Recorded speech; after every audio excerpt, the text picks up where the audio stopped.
நேத்து March 27 Israel ஈரானோட nuclear facilities மேல பெரிய தாக்குதல் நடத்தியிருக்காங்க. தெஹ்ரான்ல இருக்கிற மிசைல் ஃபேக்டரிஸையும் ரொம்ப தம்சம் பண்ணியிருக்காங்க. எதனால இது நடத்திருக்காங்க? ஈரான் சும்மா இல்லைங்க, அரேபிய நாடுகள்ல இருக்க யூஎஸ் மிலிட்டரி பேஸ் மேல பயங்கரமா அட்டாக் பண்ணியிருக்காங்க. இன்னைக்கு நடத்துற அட்டாக் மூலியமா 10க்கும் மேற்பட்ட அமெரிக்கன் சோல்ஜர்ஸ் காயமடைஞ்சிருக்காங்க. அதுவும் இல்லாம இஸ்ரேலோட பீர் ஷபா அப்படின்ற ஏரியா மேல மிசைல்களை பொழிஞ்சிருக்காங்கன்னு தான் சொல்லி ஆகணும். இஸ்ரேலுக்கும் சரி அமெரிக்காவுக்கும் சரி ஒரு பயம் இருந்துகிட்டே இருந்தது. அதாவது ஈரான் நியூக்ளியர் வெப்பனை தயாரிச்சிட்டா நம்மளால எதுவும் பண்ண முடியாதே அப்படின்ற ஒரு பயம் ஏற்பட்டதுனாலதான் இந்த போரையே தொடங்கியிருக்காங்க. சப்போஸ் ஈரான் கையில மட்டும் அணு ஆயுதம் வந்துட்டா அவ்வளவுதான், நம்மளால எதுவும் பண்ண முடியாது அப்படின்னு நினைச்சிருக்காங்க. சோ பாத்தீங்கன்னா இப்போ வரைக்கும் இந்த தாக்குதல் எதனால நடக்குதுன்னா இந்த ஒரு நியூக்ளியர் வெப்பனுக்காக தான். நிறைய நாடுகள் அவங்களோட சேஃப்டிக்காக அவங்களோட ப்ரொடெக்டிவ்காக அணு ஆயுதத்தை வச்சிருக்காங்க. ஏன் ஈரான் வச்சிருக்க கூடாது? ஏன் இப்ப அமெரிக்கா போய் நார்த் கொரியா கிட்ட இந்த மாதிரி மிரட்ட முடியுமா, இந்த மாதிரி பேச முடியுமா சொல்லுங்க? இது முடியவே முடியாது. ஏன்னா அவங்க கையில அணு ஆயுதம் இருக்கு. அணு ஆயுதம் யார்கிட்ட இருக்கோ அவங்கள தொடுறது ரொம்பவே கஷ்டமான விஷயம்தான். அதனாலதான் அமெரிக்காவும் சரி இஸ்ரேலும் சரி பயந்துகிட்டு ஈரான் கையில மட்டும் அணு ஆயுதம் வந்துடவே கூடாதுன்றதுக்காக இந்த போரை ஆரம்பிச்சிருக்காங்க. இதுதான் உண்மை. ஆரம்பிச்சது என்னமோ ஆரம்பிச்சிட்டாங்க, ஆனா ஈரான் திருப்பி திருப்பி பதிலடி கொடுப்பாங்கன்னு இது வரைக்கும் அவங்களுக்கு தெரியல. ட்ரம்ப் என்ன நினைச்சாருன்னா, சரி அவங்க சுப்ரீம் லீடரை கொண்டுட்டோம், இதுக்கு மேல ஈரான் சரண்டர் ஆயிடுவாங்க, அவங்களால எதுவும் பண்ண முடியாது அப்படின்னு தான் நினைச்சாரு. ஆனா அங்க நடந்ததே வேற. ஈரான் பாத்தீங்கன்னா சுத்தி இருக்க அரபு நாடுகள்ல இருக்க யூஎஸ் பேசஸ காலி பண்ணிட்டு இருக்காங்க ஒவ்வொன்னா. அது மட்டும் இல்லாம இஸ்ரேலையும் சரி தரமட்டமாக்கிட்டு இருக்காங்க. தெல் அவீவ்லாம் பாத்தீங்கன்னா ரொம்பவே மோசமான நிலையில தான் இருக்குன்னு சொல்லி ஆகணும். அதுக்குன்னு ஈரான் மேலேயும் எந்த ஒரு ஆபத்து ஒரு பாதிப்பு எதுவுமே இல்லைன்னா நான் சொல்லல. அங்கேயும் நிறைய உயிர் சேதாரங்கள் ஆகியிருக்கு. ஸோ அந்த வகையில் இப்போ என்ன நடந்துட்டு இருக்குன்னு நான் சொல்கிறேன். வீடியோவை ஃபுல்லாக பாருங்க, நம்ம சேனலையும் சப்ஸ்கிரைப் பண்ணிக்கோங்க.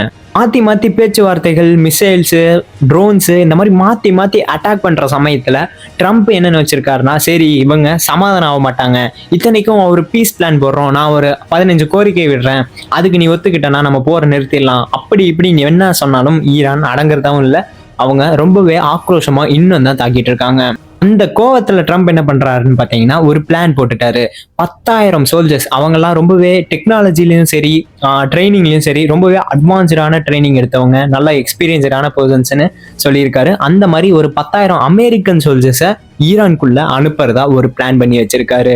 இது மட்டும் நடந்ததுன்னா அந்த 10,000 சோல்ஜர்ஸ்ல முக்காவாசி 90% மேல இறந்துதான் போவாங்க.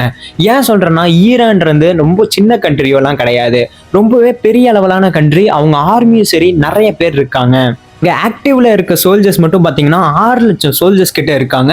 இவங்க 10,000 பேர் போனாங்கன்னா கண்டிப்பா இவங்களால உயிர் தப்பிக்கிறதே பெரிய ஆபத்து தான். ட்ரம்ப் மட்டும் இதை செஞ்சாருன்னா அவங்க நாட்டு மக்களுக்கே இவரை பிடிக்காம தான் போயிடும். இப்பவே பாதி பேர் அவருக்கு எதிராக நிறைய போராட்டங்கள்லாம் பண்ணிட்டு தான் இருக்காங்க. அவங்க நாட்டு மக்களே என்ன சொல்றாங்கன்னா, இது ஈரானுக்கும் இஸ்ரேலுக்கும் இருக்க நடுவில் பிரச்சனை, இதுல நீ போய் ஏன் மூக்க நுழைச்சு அதுவும் நம்ம நாட்டு சோல்ஜர்ஸ் அமெரிக்கன் சோல்ஜர்ஸை நீ ஏன் உள்ள கொண்டு போற அப்படின்ற கேள்வி நிறைய பேர் கேட்க ஆரம்பிச்சிட்டாங்க. இதுல ட்ரம்ப் என்ன முடிவு எடுக்க போறாரு தெரியல. உங்களுக்கு தெரிஞ்சா கமெண்ட் செக்ஷன்ல சொல்லுங்க. இஸ்ரேலி இப்போ தனியா ஈரானை தாக்க ஆரம்பிச்சுட்டாங்க. அவங்க பாட்டுக்கு ஒரு சைடு தாக்கிட்டு இருக்காங்க, இவர் ஒரு சைடு வார்னிங் கொடுத்துட்டு இருக்காரு.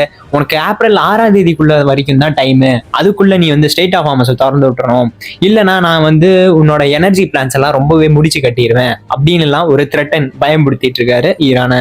இதெல்லாம் நடக்கிற மத்தியில ஈரானுக்கு நிறைய பேர் சப்போர்ட் பண்றாங்க. அதாவது பிகைண்ட் த சீன்ஸ்ன்னு சொல்லுவாங்க இல்லையா, அந்த மாதிரி பின்னாடி இருந்து நிறைய பேர் நிறையவே ஹெல்ப்ஸ் பண்றாங்க.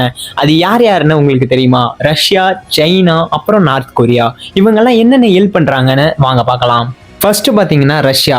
இவங்க தான் ஈரானுக்கு ரொம்பவே மெயினான ஹெல்ப்பர்னு சொல்லி ஆகணும். ரஷ்யா இப்போ ஈரானுக்கு சேட்டலைட் இன்டெலிஜென்ஸ் மூலியமா நிறைய விஷயத்த ஷேர் பண்றாங்க.